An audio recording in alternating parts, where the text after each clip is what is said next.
أعوذ بالله من الشيطان الرجيم.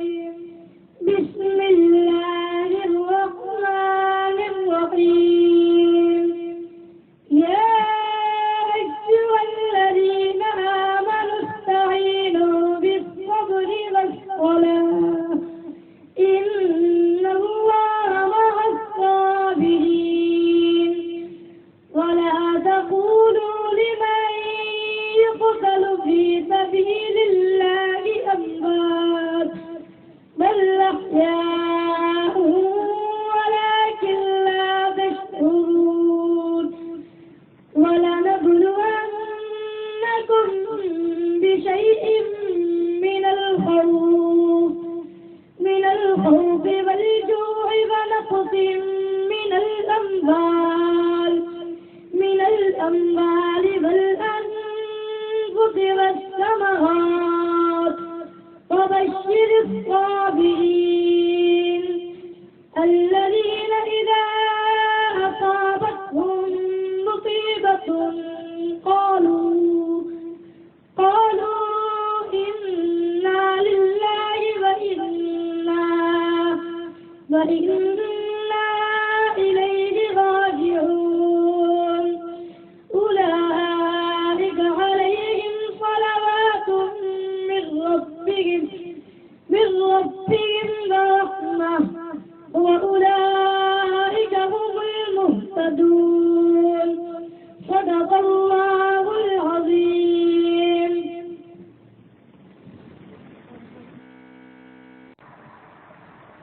ستائیس مئی ماضی کے آئینے میں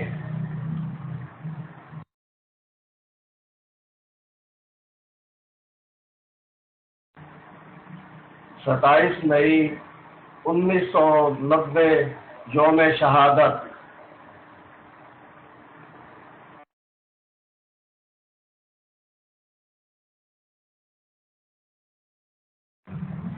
عبد المجید ڈھوڈی شہید رحمت اللہ علیہ.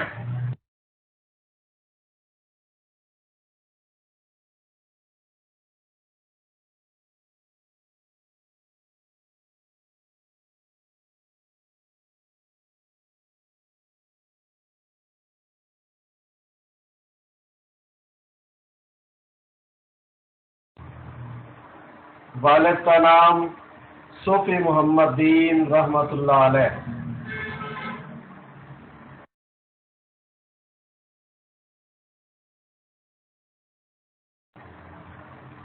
دادا کا نام میاں اللہ دتا رحمت اللہ علیہ.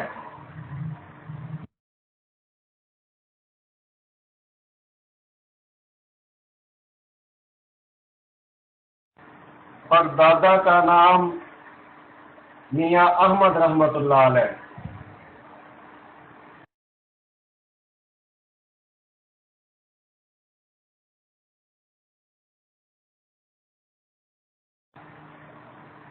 نانا کا نام میاں جیون رحمت اللہ علیہ.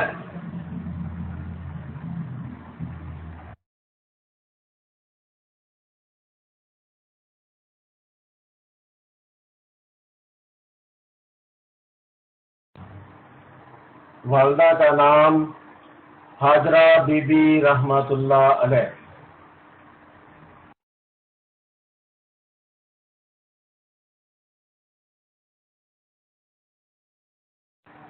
چاچے صوفی احمد بخش رحمت اللہ علیہ، صوفی خدا بخش ڈھوڈی رحمت اللہ علیہ، حاجی غلام رسول ڈھوڈی رحمت اللہ علیہ.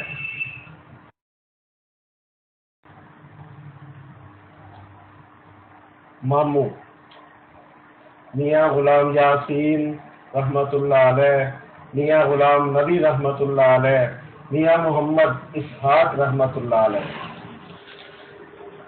بھائیوں کا پیارا عبد المجید، بھائیوں کا پیارا عبد المجید، بہنوں کا دلارا عبد المجید.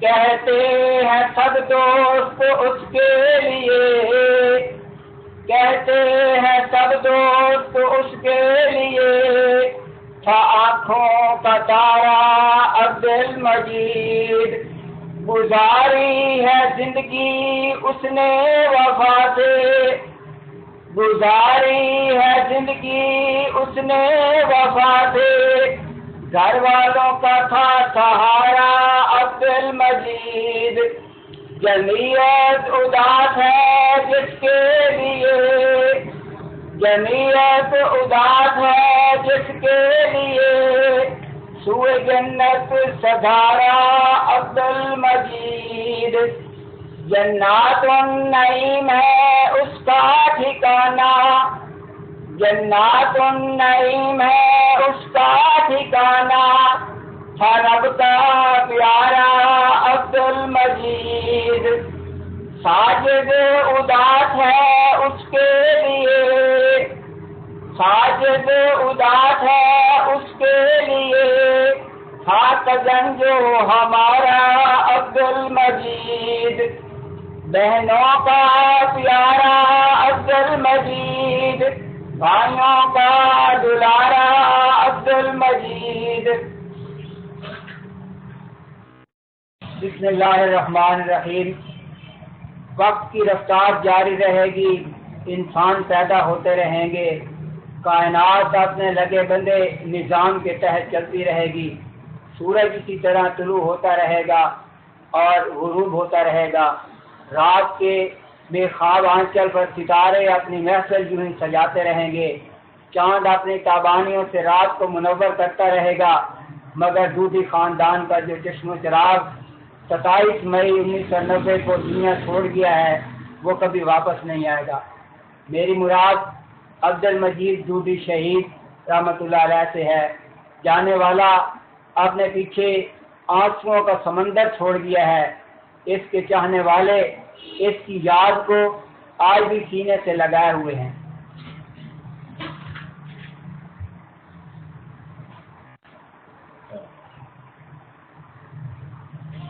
عبد المجید شہید رحمۃ اللہ علیہ 1955 کے شروع جنگ صدر کے گنجان آباد علاقہ محلہ پنڈی میں پیدا ہوئے۔ آپ کے والد گرامی کا نام صوفی محمد دین تھا۔ آپ کے والد صوفی محمد دین رحمہ اللہ قیام پاکستان سے پہلے مجلس احرار اسلام کے پرجوش کارکن تھے۔ قیام پاکستان کے بعد تبلیغی جماعت سے وابستہ ہو گئے اور 22 اکتوبر 1973 اپنی وفات تک اس سے وابستہ رہے، بلکہ وفات کے وقت وہ تبلیغی جماعت چھان کے امیر تھے۔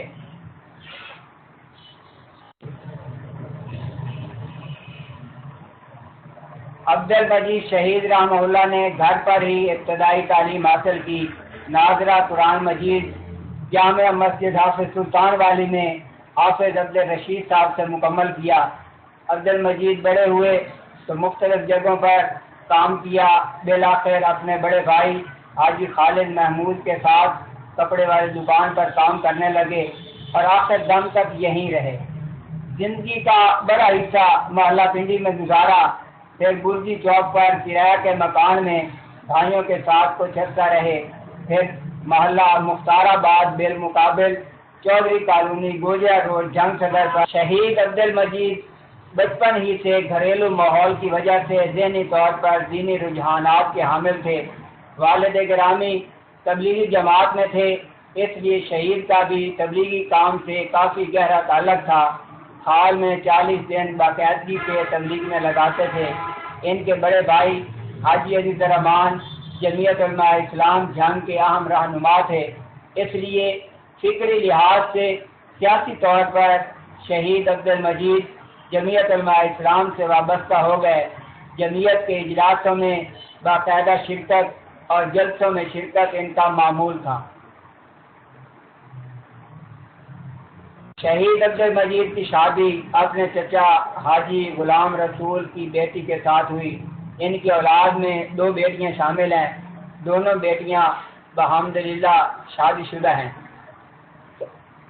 سوئے مقتل روانگی 27 مئی 1990 سپاہ صحابہ پاکستان کی طرف سے پاکستان جنگ میں دفاع صحابہ کانفرنس کا اہتمام کیا گیا۔ اس کانفرنس سے مقامی علماء کرام کے علاوہ بیرون شہر سے آنے والے علماء نے بھی خطاب کیا تھا۔ عبد المجید دن بھر کی مصروفیات سے فارغ ہو کر عشاء کے بعد لیٹے ہوئے تھے کہ ان کے بھانجے ملک محمد رفیق اور ملک محمد شفیق شٹل ٹاؤن سے آئے اور انہیں مذکورہ کانفرنس میں چلنے کے لیے کہا۔ عبد المجید نے عذر کیا مگر وہ اصرار کرتے رہے۔ بالآخر بھانجوں کے کہنے پر کانفرنس میں شرکت پر آمادہ ہوئے اور ان کا ایک بھتیجا عبد الرحمن عزیز بھی ساتھ تیار ہو گیا۔ اس طرح 4 افراد کا قافلہ مذکورہ کانفرنس میں شرکت کے لیے روانہ ہوا۔ 4 دیواری کے اندر وسیع گراؤنڈ میں کانفرنس کا انتظام تھا۔ حالات کی نزاکت کے پیش نظر رضاکار گیٹ پر کھڑے ہر آنے والے کی سختی سے تلاشی لے رہے تھے۔ عبد المجید بھی بھانجوں اور بھتیجے کے ہمراہ تلاشی دے کر اندر داخل ہوئے اور جگہ ملنے پر بیٹھ گئے۔ جلسہ کی باقاعدہ کارروائی شروع ہوئی۔ تلاوت نعت کے بعد مقررین کی تقریر کا آغاز ہوا۔ معروف خطیب مولانا عبد الغفور حقانی تقریر کر رہے تھے کہ یکدم گراؤنڈ تڑ کی آوازوں سے گونج اٹھا۔ اس اچانک فائرنگ سے سامعین میں شدید اضطراب پیدا ہو گیا۔ لوگ پریشان تھے کہ اتنی سخت تلاشی کے باوجود یہ اسلحہ اندر کیسے آ گیا۔ سٹیج سے مولانا عبد الغفور حقانی نے انکشاف کیا کہ یہ فائرنگ دراصل قائدین کے لیے استقبالیہ فائرنگ ہے، لہذا لوگ پریشان نہ ہوں اور اطمینان سے تشریف رکھیں۔ لوگوں نے اس اعلان پر سکون کا سانس لیا۔ ابھی لوگ بیٹھ ہی رہے تھے کہ پیچھے سے شور اٹھا، گولی لگ گئی، گولی لگ گئی۔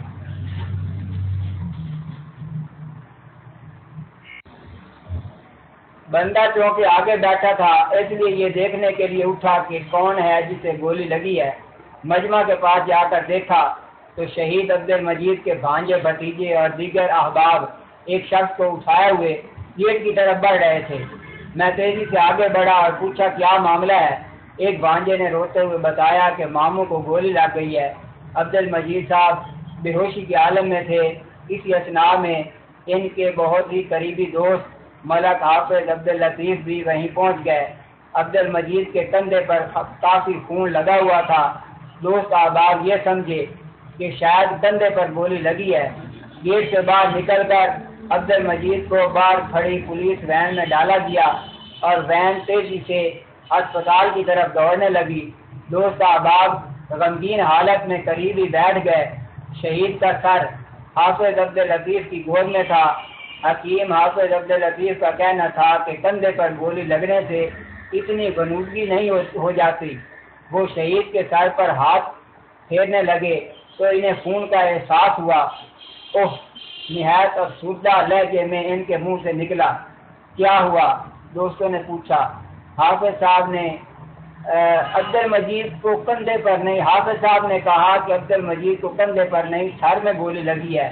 یہ دیکھو کن پٹی پر خون جمع ہوا ہے اور ہاتھ لگانے سے محسوس ہو رہا ہے کہ گولی ابھی اندر ہے۔ حافظ صاحب کے انکشاف نے ہر فرد کو سن کاٹ دیا۔ حافظ صاحب نے کن پٹی پر گولی محسوس ہوتے ہی آوازیں دینا شروع کر دیں، عبد المجید، ساتھ ہی ہلکے انداز میں گال بھی سہلانے لگے۔ ان آوازوں کا نتیجہ یہ ہوا کہ عبد المجید صاحب نے لاشعوری طور پر آنکھیں کھولی، چند لمحے دیکھتے رہے اور پھر دیکھتے ہی دیکھتے ان کی گردن جھلک گئی۔ ہسپتال پہنچنے سے پہلے ہی عبد المجید شہید ہو کر اللہ کے حضور حاضر ہو گئے۔ انا للہ و انا الیہ راجعون۔ ادھر جلسہ گاہ میں فوری تحقیقات کرنے سے یہ بات سامنے آئی کہ کچھ فاصلے پر بیٹھے ایک شخص کے پاس پستول تھا۔ استقبالیہ فائرنگ کرتے ہوئے گولی چیمبر میں پھنس گئی۔ گولی کو چیمبر سے نکالنے کی کوشش میں اچانک گولی چل گئی۔ کیونکہ پستول کا رخ مجمع کی طرف ہو گیا تھا اس لیے گولی عبد المجید کو لگ گئی۔ گویا یہ ایک اتفاقیہ بات تھی، مگر ایک سوال اپنی جگہ رہا کہ پستول جلسہ گاہ میں کیوں اور کیسے آ گیا۔ ان شکوک و شبہات میں اضافہ ہوا کہ کہیں گڑبڑ ضرور ہے۔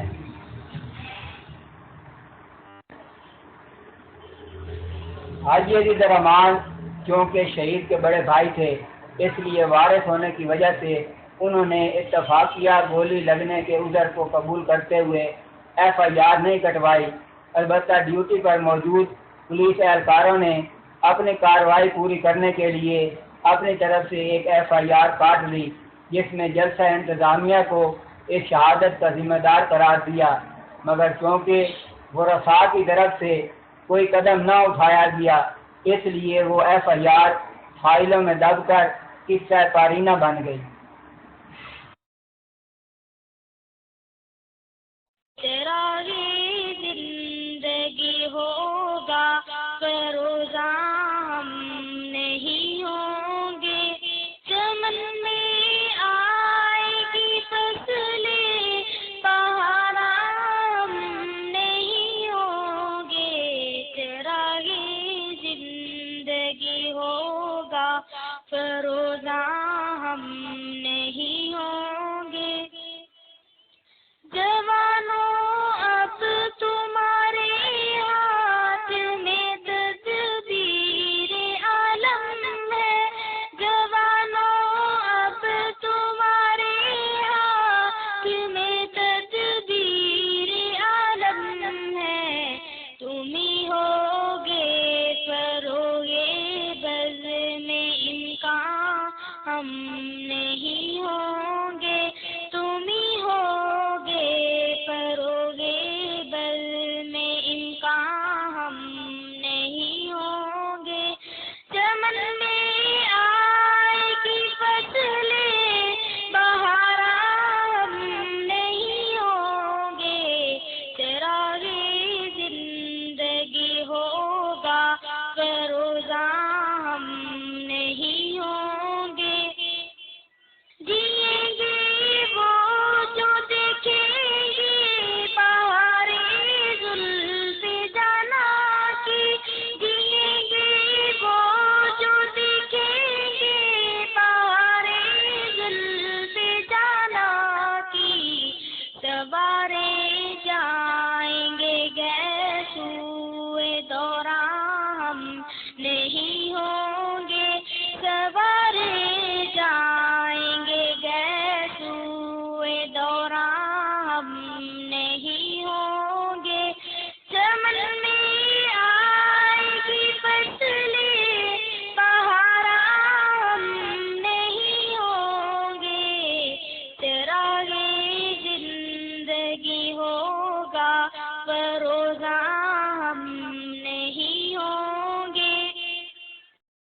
ہمارے ڈوبنے کے بعد ابھریں گے نئے تارے، ہمارے ڈوبنے کے بعد ابھریں گے نئے تارے، جبھی دہر پہ کھٹکے گی افشاں